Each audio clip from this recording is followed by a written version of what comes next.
Welcome to the Evening Gamer. I'm Taylor. And I'm Guy. Welcome, everybody. Welcome to a new year. New year 2026. That's it. That's it. We've made it, everybody. And we're looking ahead at what's going to be a phenomenal year in gaming. My word, the lineup looks fantastic. It really does, hey. And just before we get on to that, Happy New Year to everyone. Indeed. Yes. I hope everyone had a lovely break and you got some time with family and played some video games and kicked back. That's it. Had a couple Life of beers, is coming at you fast. leveled up, got some presents, gave some presents. Nice. Very nice. Maybe travelled. I travelled. Yes. You went to Japan. How did it go? Yeah, it got to be the gaming center of the planet. Has to be. Fair. Okay. Would anything challenge it? I mean, well, obviously you got the Americans, it's like Silicon Valley. I don't know if that's where all their games sort of generally get produced out of, but, East v West, it's been a topic that's been talked about before. True. But yeah, it was great, man. Like, I've done a lot of like Southeast Asia, Indonesia, Thailand. So I've jumped around Japan, but I've never been to Japan. So first time in Japan. Nice. And I wouldn't say it was a culture shock because I've traveled a fair bit these days, but yeah, they're so different to Australians, man. Like, they're quiet. They keep to themselves. They keep their heads down. They're super polite. They move out of the way. Like, it's just like, and then getting back here, everyone's like, we stare at each other. We look at each other in the eyes here. Like, I don't know if you've noticed that, but like at Japan, everyone's just walking around looking at the ground. Here, everyone like looks at you. It was crazy coming back, but no, so much fun. Like, visited like the Elden Ring stores, all the Pokemon stores. Nice. Bandai Namco got heaps of gaming cards. It was sick. It was a really good trip. If you're a gamer, you'd love it. If you haven't. Yeah, sweet. That sounds nice. That sounds wholesome trip. It was, yeah. It was a long time too. There for about 3 weeks. Had to send back a couple of extra luggages because it's like really. Insane. Oh damn. Yeah, right. So yeah, it was a good little stint. Certainly enjoyed it. Got some snow. Brought in the new year. It was really good. Nice. Well, I'm pleased to hear that, mate. You're back safe and sound. And so what have you been playing, my friend, over the holiday break? What's been on your list? Surprisingly, despite a 3-week hiatus, I finished Super Mario Odyssey. Been playing a ton of Arc Raiders. Finished Little Nightmares 3. And I just started 2 days ago Silent Hill F, despite the price tag on the game. Spendy little thing. And $115. It's just like, I think the problem with that price tag is your game needs to be A+. Yeah. And it needs to kick the goals. Otherwise, I'm going to be turned off. You know what I mean? It's not. You're actually putting me in a tough position to review the game on its merits when you put a hurdle like $115 in front of me. It's like I'm expecting brilliance from moment one now. Yeah, fair. So the juice wasn't worth the squeeze with it. I mean, do you feel like 115? Are they just trying to price gouge on the Silent Hill name a little bit? Well, I don't know. Like, I'll get into. I've got a new segment that I'll get into in a moment, but it's done okay from launch. It's topped the Silent Hill franchise, and like I think they're like four-ish games in. So people have responded despite the price tag on it. Just for me, it's not so much that it wasn't worth the squeeze. It's like I'm halfway through it. I think towards the end, it's going to end up being a pretty good game with a good storyline, but it'll always be tarnished for me because they asked for so much up front. Yeah. Why do they call it Silent Hill F? Is it a remake of a previous one, or where's the F come from? I haven't sort of, not my forte, those games. At a loss. No idea. Okay. I don't know why it just wasn't Silent Hill 3 or 4. I don't know. Fair. Okay. Yeah, fair. I'm hoping that comes to fruition in the storyline. It makes it clear. All right. No early signs yet. Okay. So stand by. What have you been playing? So I've done Mafia: The Old Country, and I'll review that shortly at some point in the early part of the year. Borderlands 4, I've been playing with the missus. And I won't waste too much time on that. Arc Raiders, still giving that a drop in every little bit here and there. But to be fair, like I've parked that to focus on other games for the pod, just to get my cards on the table. Doing it for you guys. And then Ghost of Yotai, I'm currently pretty much sort of halfway through, I'd say. And I'll bite my tongue. I could go into that. Dispatch, I've finished Dispatch. And that is, the game we're reviewing today. We're starting the new year off with what I think is going to be a banger. And then I've stumbled across a little game called Dead Zone Rogue on Steam, which is a roguelike first-person shooter, which I'm getting a little bit addicted to be honest. I'm enjoying it. But yeah, that's sort of my Christmas, New Year's has been revolved around drinking, gaming, seeing family. Notice how drinking was before gaming, but I'm trying to level it off for the new year. I'm packing it in. I'm being a good boy now. Nice. That's quite the gaming list as well. I love it when you find a Steam just something hiding in the corner of an online marketplace. Oh It yeah, ends up grabbing you. Sometimes they're the best games. Like that's what Outer Wilds did to me. Yes. I was looking for a new game. I went searching. I found this little puzzle game. I was like, okay. Went in knowing nothing, and it's ended up being my favorite game of all time. There you go. That's the stuff. That's the jam. Nice. In other news, literally, let's go around the grounds. A few things happening. Obviously, news is a bit slow over the holiday break, but I feel like, as you said, this gaming year has really hit the ground running. So the biggest one, I think, I mentioned on the Instagram. If you're not following us on Instagram, go check us out. The Evening Gamer Podcast on Instagram. Go give us a follow. We're trying to do more gaming updates and news and, first impressions and those types of things in terms of content on that platform. So give us a follow. But news this week, Xbox. There's a new rumor mill that it's going to be a console fitted with Windows. And all the gaming will be backed for free based on having this kind of new tiered Windows operating system subscription. So you'd know now, having your rig, that you would have an active Windows subscription, right? Right, yeah. Something for me that I haven't really worried about for the last 10 years because I've been a Mac boy, went to work, tech companies love Mac, so I haven't really worried about it. But that's where Xbox and Microsoft is heading. Not really the same as the rumor mill of yesterday of, completely cloud-based or whatever.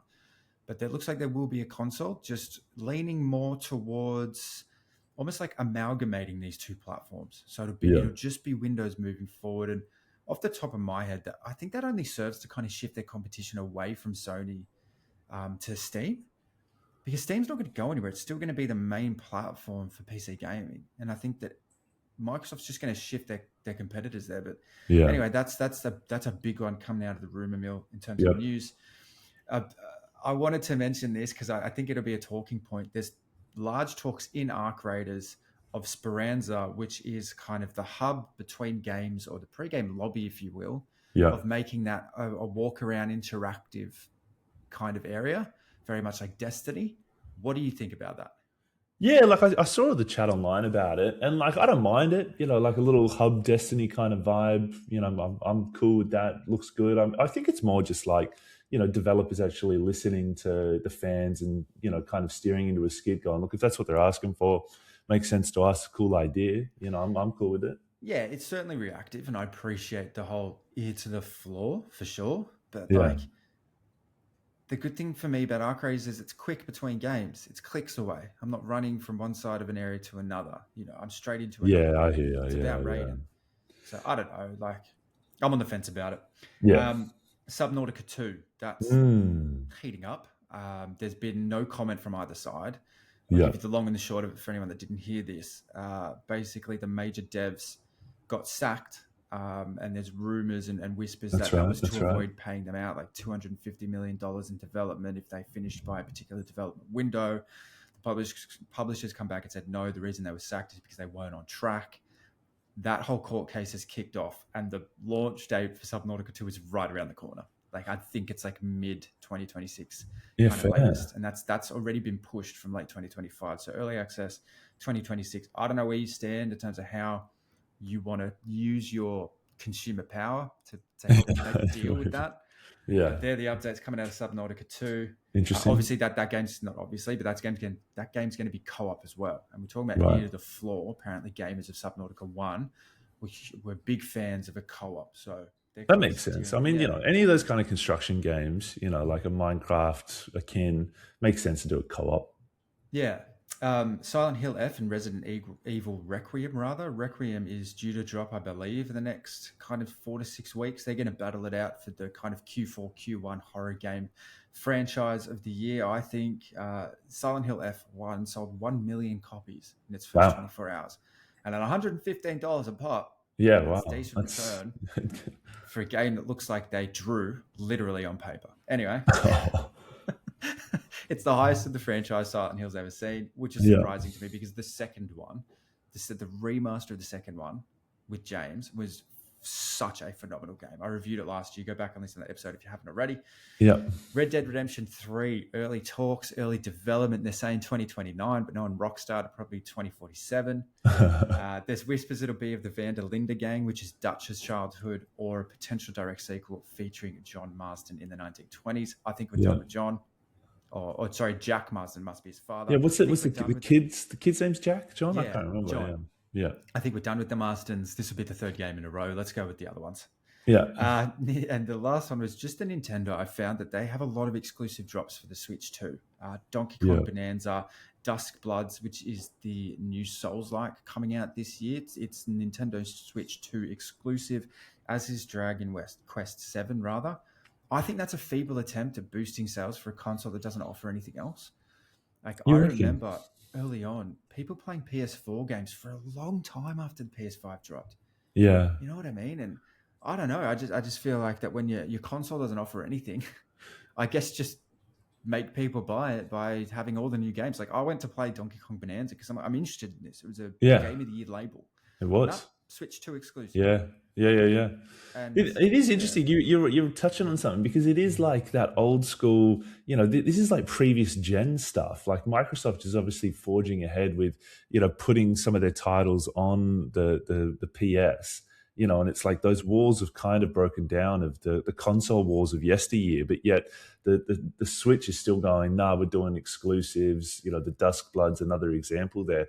And you just sort of think, surely they'll cross over. I mean, obviously all the Nintendo hard ones of the Super Marios and those ones, I don't think I'd ever see, but things like a Dusk Blood, a Dragon Quest, I think eventually they'd make it onto an Xbox or a Sony. Have to, right? And I think that this is the problem that Sony and especially Xbox, that's a problem they ran into, is that it's not an equitable outcome, particularly commercially, for the company to continuously issue new consoles.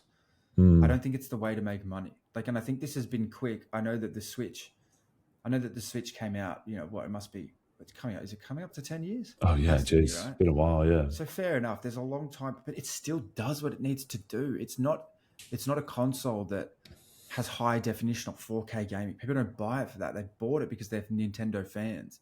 And I just don't think the Switch 2 has enough going for it to galvanize people into buying it. So out of desperation, Nintendo's gone, all the new games are on the new console. And if you want to stick with us, you got to buy it. And they've always taken that kind of stance, right?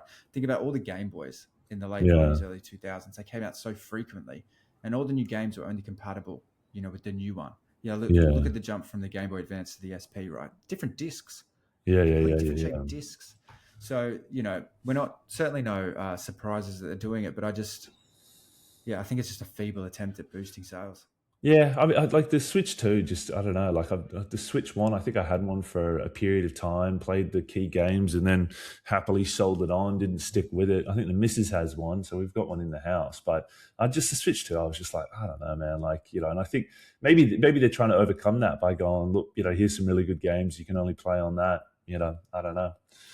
If they were like, these are beautiful games, only going to work with your new operating system, I'd be like, no worries. But it doesn't seem to be that way. And I don't know if the specs between the Switch 1, Switch 2, if it was sort of a massive hardware upgrade, but it's like those Nintendo games, I mean, Zelda, those kind of things, even those running on the Switch looked fantastic. For their art style, it's not the console that tries to go for, immersive, fantastic visual art styles. It is always a little bit sort of, pixelated a little bit or something, You're right, man. Breath of the Wild even looked beautiful. It was a beautiful fantastic. A couple of things just to add to your list. So sticking with Arc Raiders, they've released their roadmap. So January through to April, with new matchmaking, new map conditions, player projects, new decks, map updates. They look like they've really gone to town. Now this game is sort of landed. They've really got a path ahead, and I'm excited for it. I think with each sort of drop, I'll be tuning in and giving it a roll. I mean, if you wanted funding, what a package to deliver to potential investors. Just drop this huge book of just accomplishments you've had in 3 months and be like, there you go. Yeah. Oh, You yeah. want to be a part of this, now's your chance. Like, they could easily raise so much money, get more staff, whatever they need. I reckon whoever backed them initially would be like, it's yours, floor's yours, open all the Yeah, go to avenues, town. whatever you Yeah, need. take it where you need to go. Yeah, let's see where they go with that. That's exciting. Yeah, the only other one I was going to add to the list is Highguard, which has been a lot in the talk recently of the town. I think it's a new developer, sort of hasn't done a game before. A lot of Apex devs have gone on to this, and it's interesting because they had the Game of the Year, not Game of the Year, the sort of Game Awards. They had the final trailer, dropped a dime on it probably, and then they kind of went radio silence, and everyone was like, "What is this? Like, is this like a what would be the term for it? Some sort of investing sort of Ponzi scheme or something?" Like, it's weird of how they've handled their marketing of it. But now with sort of the release date, I think today or around the corner of when we've recorded this, it looks like they're trying to do the Apex shadow drop style where it sort of gains momentum in and of itself. But I don't know, it's sort of the question marks around it. Like, if it's a free to play, yeah, why not give it a roll, see if it's fun, see if the gameplay flows. But do I think it's going to be an Arc Raiders killer? No, I don't see that happen. Nah, I don't even think it'd be an Apex killer. That's just my call. Yeah. I mean, maybe it does take off, but there's so much on the plate right now that I don't think it will. Also, it's difficult to know like how a non-compete would work, right? Like, you leave a studio, they're not going to let you just go and develop a game immediately. Their IP, they're going to argue their IPs all over that. So then maybe that's why the delays from a marketing perspective. I don't know, but look, it looks okay. It's certainly not like something I'm going to rush to though. Yeah, it's an interesting thought getting into the IP of it. I feel like we should have probably mentioned this from the jump. Maybe that's a conversation for another day. But, on our agenda for today, we will also be announcing the winner of that competition. We probably should have led with that. So if you're tuning in because you want to know if you've won that, yes, we are announcing that shortly. Just looking ahead at some of the games I'm excited for coming up in February. There's a couple of XCOM clones coming out, and XCOM was a game series I really enjoyed back in the day. They've sort of done a few iterations. There's been a Gears of War version. Really enjoyed those XCOM styles. So there's Norse Oath of Blood, which to me has got Kyle written all over it. I think he'd really enjoy that. And then Menace, which the trailer for Menace, check that out. Really cool trailer, highly rated. I think the gameplay looks somewhere between like a Command and Conquer and XCOM, with sort of a little bit of like, building up some armaments and like buildings and things, but looks cool, looks good. And then there's a new Carmageddon coming out, Carmageddon Rogue Shift. And, I've got fond memories of playing, what was that game? It was sort of this, oh man, it's eluding me, but there's this racing game where you just takedown. I think it was called. Really fun game. I think you've got a couple you've got your eye on coming up as well. Yeah, nice. Yeah, definitely. Neo 3. Am I saying that right? Neo. I think so. Yeah, that sounds right. Neo 3 is coming out, which is interesting. It's the first. I don't think I've played 1 or 2.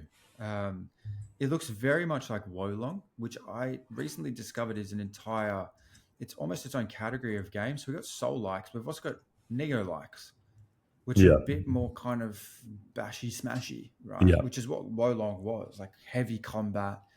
You don't get spammed or killed as easily. So that'll be interesting. I'll definitely play that. Reanimal, which is like it's the people that did Little Nightmares, but they did Little Nightmares 1 and 2 before they left and handed that over completely to Bandai Namco.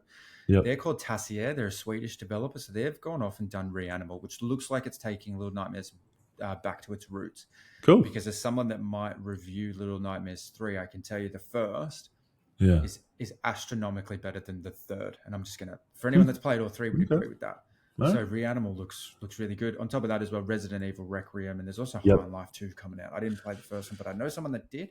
Yeah, I might delegate that one. I think so too. Yeah, like I dipped my toe into it, but it just like, I don't know, it didn't stick me too hard. I know it sticks somebody else, but we'll leave it to him if he wants to do a cameo. And just a quick, correct me if I'm wrong, it was Burnout Takedown. Burnout was the name of the series. Far off. But oddly enough, Burnout 3 was called Takedown. I'm surprised that I actually got the sub name instead of the main title of the game. Anyway, I'll give myself credit for that. But let's move to the winner of the competition that we ran over the holiday period. And this was send in your gamer tag. What's the story behind it? Give us the lowdown of it. And we ran it with our good friends at Fungee's. Big ups to them. Shane, we're keen to hear your experiences in Arc Raiders. Really appreciate you guys jumping on that competition. So the winner of this one gets 100 schmeckles, 100 big ones from us to you. You can buy a game with it or a skin or whatever you feel like. You let us know. And you get a free Fungee. And these are PFPs, totally unique and artist drawn, valued at $10, which is a great price for how cool these avatars are and how unique they are. I love mine. I know T loves his. A few of our mates have jumped on that train as well and really like it. So here we go. We did have a number of write-ins for this comp. Really appreciate you guys engaging with us. For $100, it was a pretty easy way to make 100 schmeckies. The two runner-up is Iceman FF23, appreciated that one, and Twisted 2017. But the winner, drumroll Taylor, here we go. He gave us a really good laugh reading through it, and I will read it out just because of the effort he clearly put into this, is Iron Cowboy. Well done, mate.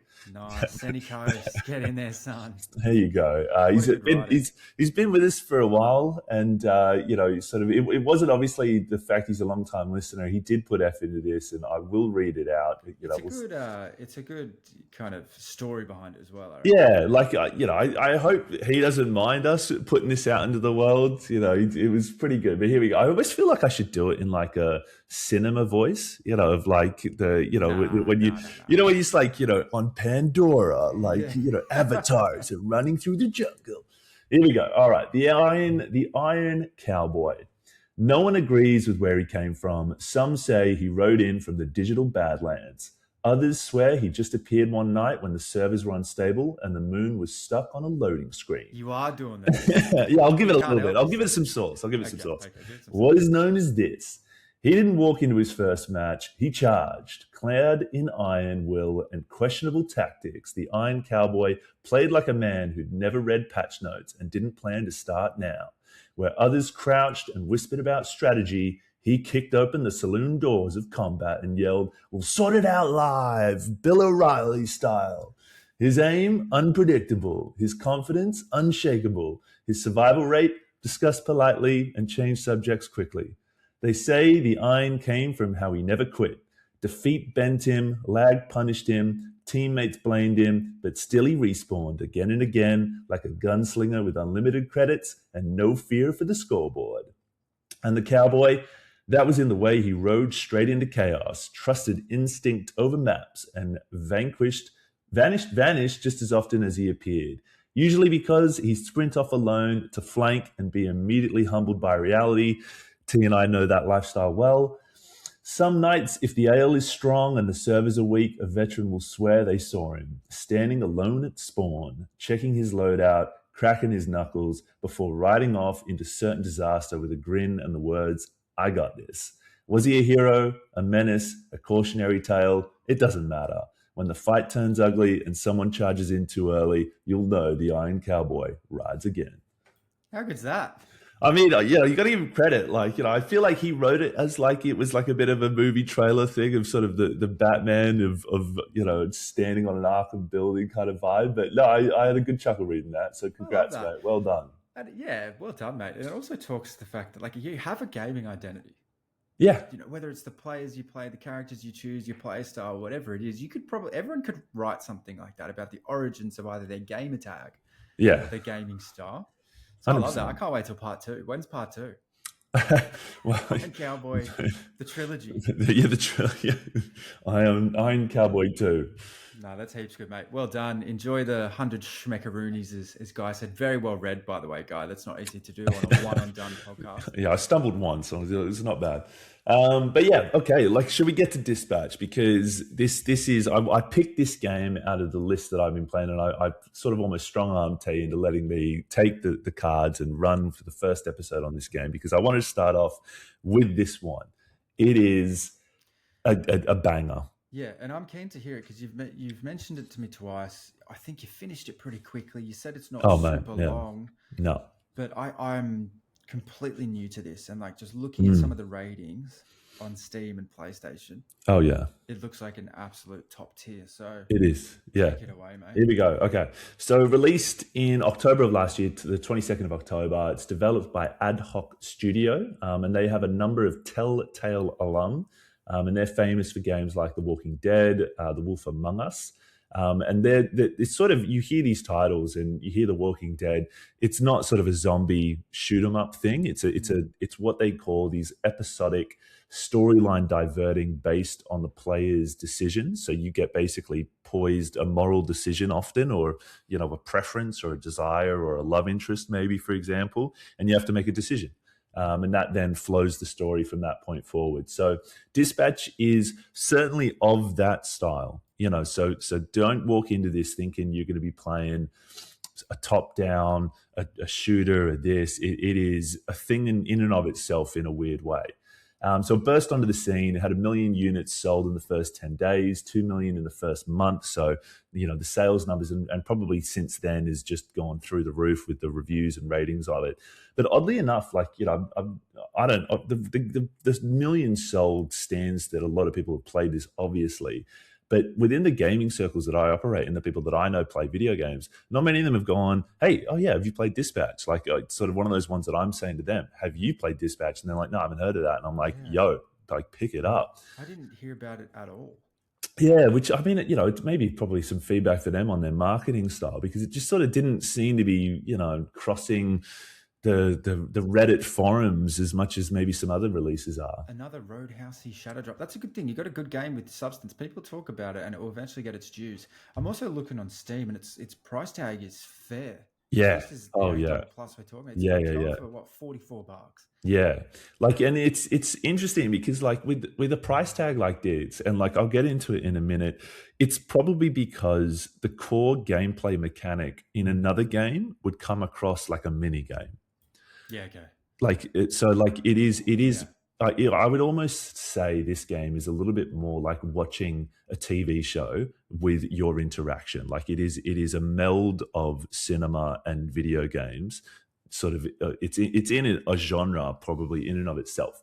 But here we go. So the premise: you're essentially a superhero dispatcher, directing the right superhero to the right crime event fight that's going on. So you basically have a sort of a pantheon of characters on your roster, and you select this guy or this girl is better to take on this thing. Sometimes there's a little guesswork goes on to it. Other times it's pretty clear that this right superhero really fits that kind of event. And that's kind of the gameplay, but it's as I was mentioning, that's the mini game kind of component of it. The rest of it is this sort of story that unfolds around it. And it's not a game you're going to be clicking a lot of buttons. Let's just say it like that. So it's an interactive movie. It's got Aaron Paul, Jeffrey Wright as some of the voice acting characters, and they're movie names. We're not talking. Jesse Pinkman. Yeah, exactly. And Jeffrey Wright's got a hell of a career. I mean, every time I see him on screen, you sort of think the quality of this has gone up. He is a bona fide A-grader. Yeah. And if this was a movie, it's popcorn cinema. I played it through. My partner was watching the whole time. She was hooked. As soon as I put it down, she picked it up and then played it her way with different decisions. Because as I was playing it, she was like, why'd you pick that? And I was like, I don't know. That's just what felt right for the character. And she was like, I totally would have picked this. And I was like, well, you play it and you play it your way. And it's always interesting to see how it diverts with how she chose her options and how did that change the sequence of events. Some of the criticism that I've been seeing on Reddit about this, and even articles have been written that this is basically Twilight for men, and I think that's pretty reductive of what is just a love triangle. That's the only comparison I can probably make, where you as the protagonist kind of have to make a decision between two individuals. That, and it just that's the only comparison anybody could really make between those two mediums, or whatever you'd call it, sort of sources or something. It's a weird criticism. Seems like clutching for straws kind of criticism. Yeah, someone didn't enjoy it and wanted to. I don't know if it's that, and I don't want to get into gender politics of it, but it's people were labeling it to go, it's like a male fantasy thing. Okay. Excuse me. Where you're basically picking between two females, and like in this day and age, like, we've obviously talked and touched on this kind of stuff before when it came to the criticism labeled It Takes Two and those kind of games. I think we just leave that there and go, look, as a game goes, was it good? Is it a good story? Yeah. If it's not your cup of tea, play something else. That's the game of this, the way we do it nowadays. Excuse me, I feel like I'm losing my voice after doing that cinema thing. Maybe we can cut that out. Okay, so the story of Dispatch, is it not gone? Do you want me to take over? Let me go and drink of water if we're cutting this. Cut this.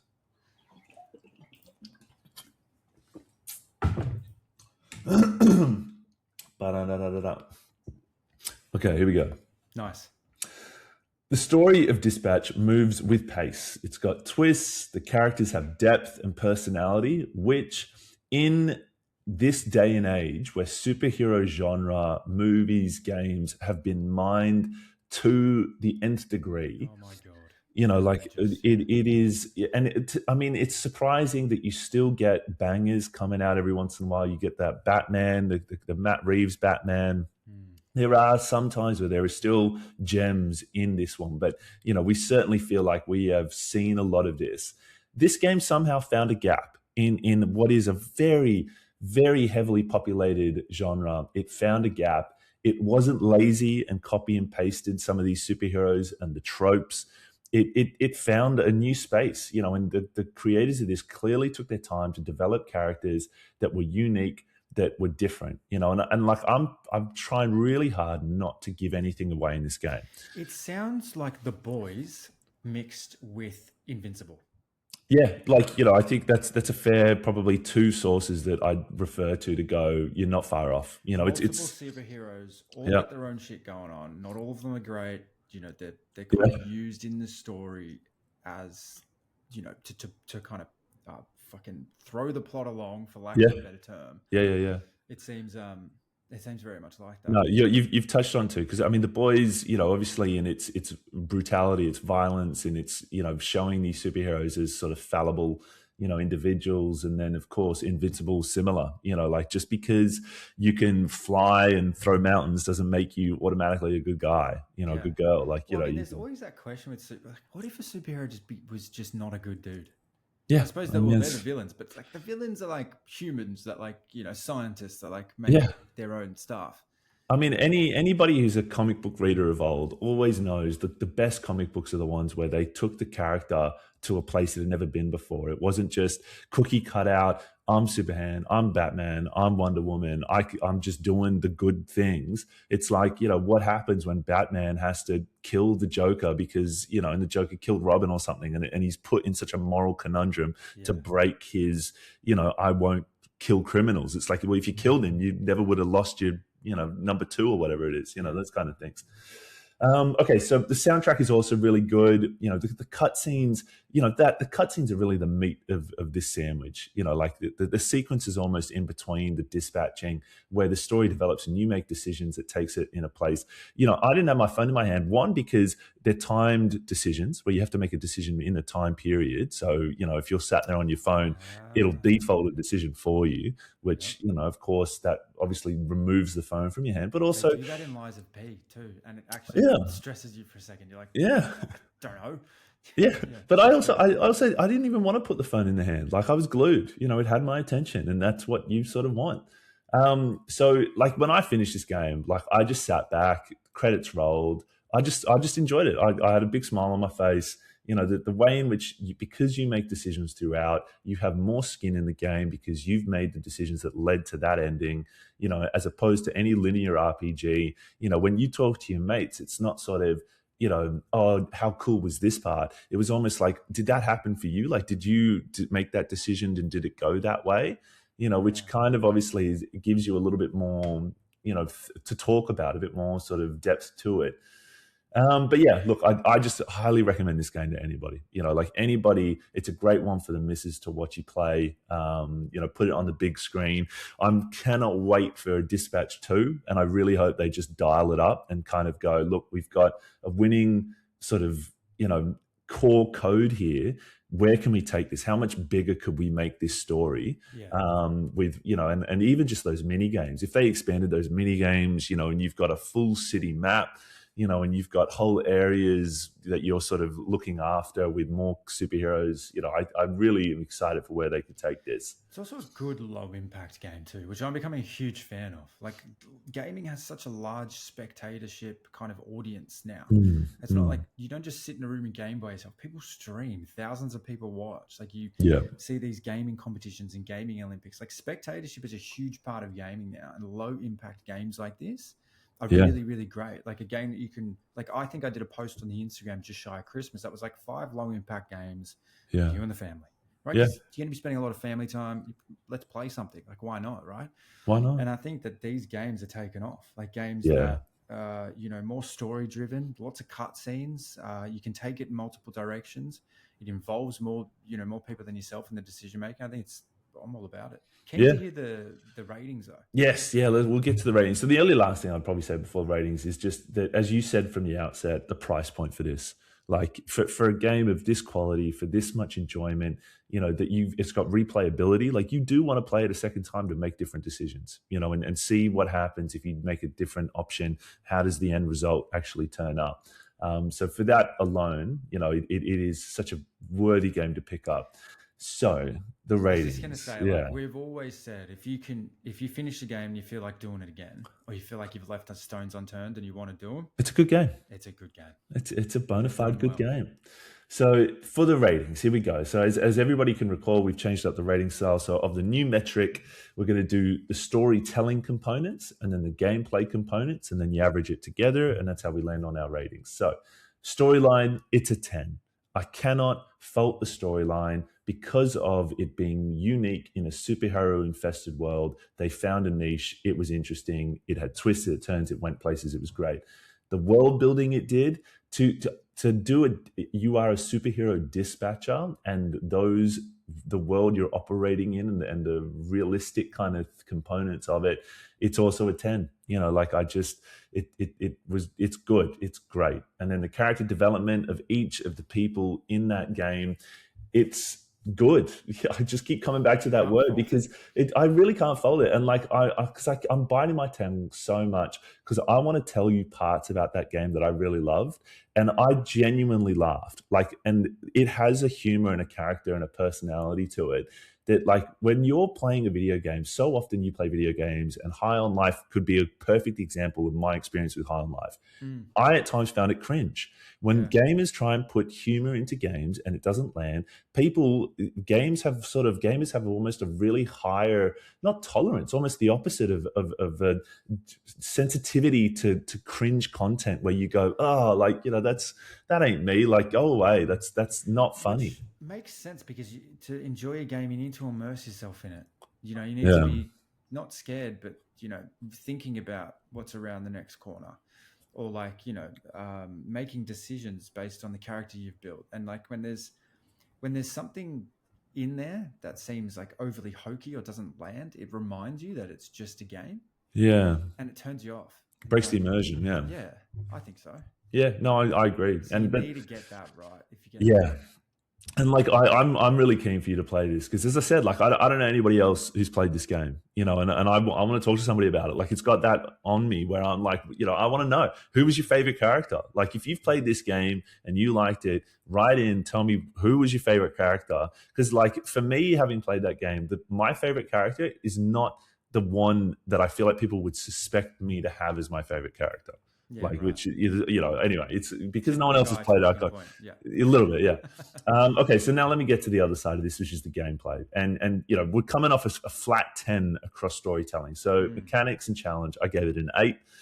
I found one mini game was a lot of fun. There was a mini game inside that mini game that I found really annoying and would stress me out and have me screaming at the TV sometimes. So I gave that an 8. Purely just on and also the fact that, I can't rate it higher when you've got so many other games with so much more gameplay depth and mechanics and nuances to it, where this is just really simplistic. Like, it's good, but it's simple.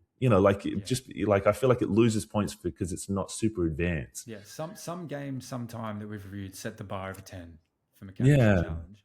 Like I need to judge every other game based on it. Kind of, yeah. Like, and I feel like 8's still even being generous, to be honest. So entertainment was a 10. Like I think entertainment with the gameplay component, the story, that one kind of crosses a little bit, but it's very entertaining. The build is a 5, and another category where I could probably go lower because the build is almost non-existent. You are, unless we're talking about sort of the decisions you make along the way, could you tentatively put that into build? But no, that's more storytelling. But the build would probably be picking your superheroes and what team are you running to dispatch to these crimes, and you get no option there. You have one option of, and this is sort of, you basically get one option of one character or two characters. Are they in or out of your team? That's it. Yeah. Like, and that's like drill down on exactly. Like if in a dispatch 2, I would want you get the full like screens of 40 superheroes, and obviously build your own superhero. Maybe. Yeah. I mean, obviously that could be an option. But it's funny though, because of the way these games are, and because they're story-driven, episodic, if you had an option of 40 superheroes, imagine the whiteboard or the strings that you'd be pulling to go, this connects to that, to make that story flow to the ending you're trying to put in. It'd be tough. It'd be really tough. It would be. Loot and extras, like this is another category that I've given it a 6. And to be honest, like it should be lower than that. Like I'm almost as I'm walking through this re-reviewing my review. But I think, if we want to touch it up, you play it and you let me know if my ratings, and maybe we give it a touch up later on down the track. But the gameplay overall, 7.25, which puts the total at an 8.63, which I think is fair generally, unless you want to, once you play it, question me on the gameplay style, because it could probably lose a few points there. But it's a great game. For the price point, pick it up, give it a go. That's a very good game. That's an A. That's what we would call highly recommended or an A game, without it being that gold top tier. It comes in just over Tears of the Kingdom. It's beaten Zelda. It's the second edition just now. Under Indiana Jones. Just under Indiana Jones. Yeah. Jeez, I feel like maybe I've given Indiana Jones a bit too much gravy there. But if you like storyline, you're going to like it. Makes sense that you enjoyed this game. It's storyline, it's character, it's build. Yeah, it's everything from a storytelling perspective. But it is. Maybe lacks. It's not. So if you like real interactive games where you're doing a lot of the heavier lifting, might not be for you. But if you want to just immerse yourself in a good storyline where you've got a lot of autonomy, you'll love this game. Yeah. And like I had as I was preparing to do the pod, I was thinking to myself going, coming off the back of Arc Raiders and Dispatch, I had a real sense of going, gaming's back. Like it just, those two games to me of the last, 2, 3, 4 months, when they released from when we playing it, I was like, the bar has been raised, in my opinion, of what we are expecting nowadays. Like if you're not coming close to those two games in creativity, in style, in what you're bringing for the consumer, and you're just churning out another fucking COD, it's... Well, that was going to be my point, is gaming is back, and it's thanks to the smaller teams, developers, publishers that have the gamer base in mind, that make decisions based on the overarching well-being of their title, and don't put a mozza in front of buying it. Yeah. And like you see that with Arc Raiders, both of these games, Arc Raiders and Dispatch, which what you've just referenced, they're both very small price tags, really great gaming, super good development, smaller teams with the gamer and the underarching genre at the heart of what it is. And, there's a huge question mark now that these smaller developers and publishers are positioning to these larger guys, being like, this is how you do it. This is what your gamers have been talking to you about. This is why there was backlash against that latest edition of Assassin's Creed. It's because they don't want this hokey, expensive, big bullshit anymore. They want content, entertainment. They just keep it. Less is more. Yeah, well, saying yeah. that, I mean, but you know what I mean? Like, I know exactly what you mean. If you're copy and pasting the same game from yesteryear, the same source code, you're putting it in just a new locale with a few bells and whistles instead of spending time on good story, good gameplay mechanics that draw players in, then you're being left behind at the moment. And the players will move with their feet. And look at Battlefield, the state of Battlefield. When Battlefield launched, they had, I don't know what it was, like 300,000 concurrent players. Now it's dropped to something like 60K because Arc Raiders has taken all of them. Yeah. I uninstalled it. And it's not that I wasn't enjoying it. I've just done it before. Yeah, I've played that game before, yeah. Yeah, so, mate, I agree with you. That's a great rating.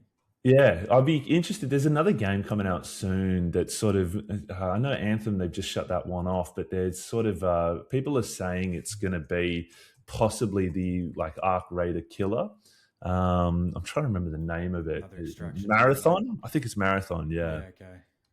I mean, we'll see how that one goes. Huge call to say it's going to be an Arc Raider killer. First you need to get people off that game. Yeah. And if Arc Raiders keep doing what they're doing, I don't see that happening.